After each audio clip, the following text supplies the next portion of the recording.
Hello, I'm Sameyia and I'm an international student here in the UK. I did my master's, I'm actually doing my master's from University of Manchester, and I did my bachelor's from Queen Mary, University of London. I'm here today just visiting the campus, just nostalgia. So yeah, most of the people are very confused about how to apply for universities. Actually, the process of applying for both your bachelor's and master's are quite different. For bachelor's, you have to just go to UCAS, which is a website, and you can apply to maximum 5 universities at a time. I would suggest that you go for two of the universities which are your dream schools, 2 of them which are mediocre, and 1 a safe school in case you didn't get to any of the other universities.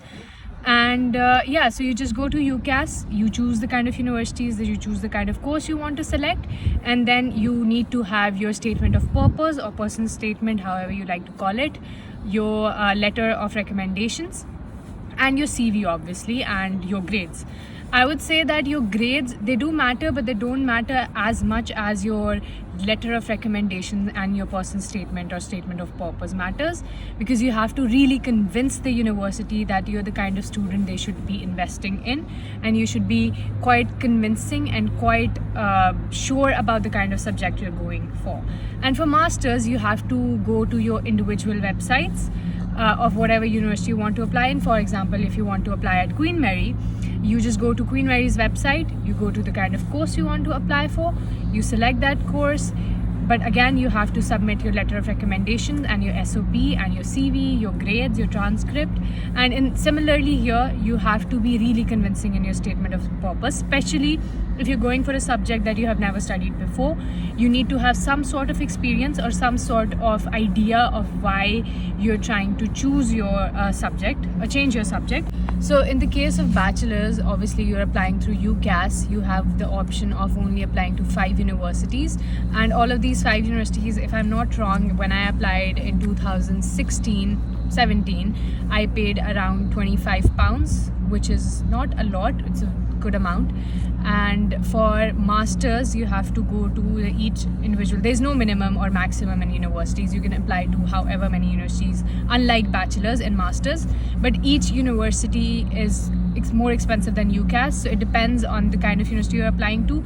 Mostly they range between £70 to even more, and also there are some universities that charge you less than £70. For example, LSE charges you around £90, and Queen Mary here charges you around £50. SOAS, I think, charges you £30. So there are different ranges that each university, depending on the kind of university, there are different ranges that you have to pay.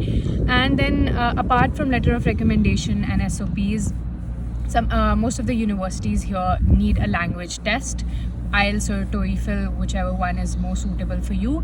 But in my case, I didn't give any, because in Pakistan, where I'm from, I did my A-levels and O-levels, and which is a British education system. If you've done any of that and you have scored anything above a C grade in your English examination, you don't have to give an English language test. I personally believe that your grades don't matter as much as your personal statement or your statement of purpose does. Even if you're an average student and you have an extraordinary personal statement, you can get into one of the best universities.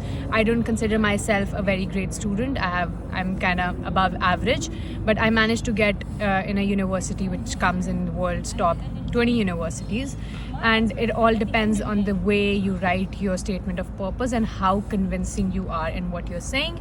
I personally just made sure that they know that I have some sort of knowledge in the kind of subject I am studying, and not just knowledge, I have some experience, and I won't be just coming there to get knowledge from them, but I'll also will be giving them my experience, which I have earned throughout the years of my life. And what I did specifically was I researched the professors who were teaching my subject, international development. I looked into their profiles and how great they were, and I tried mentioning that in my personal statement, just to give them an idea that I also know about the professors there, and I've been following their work for quite a long time.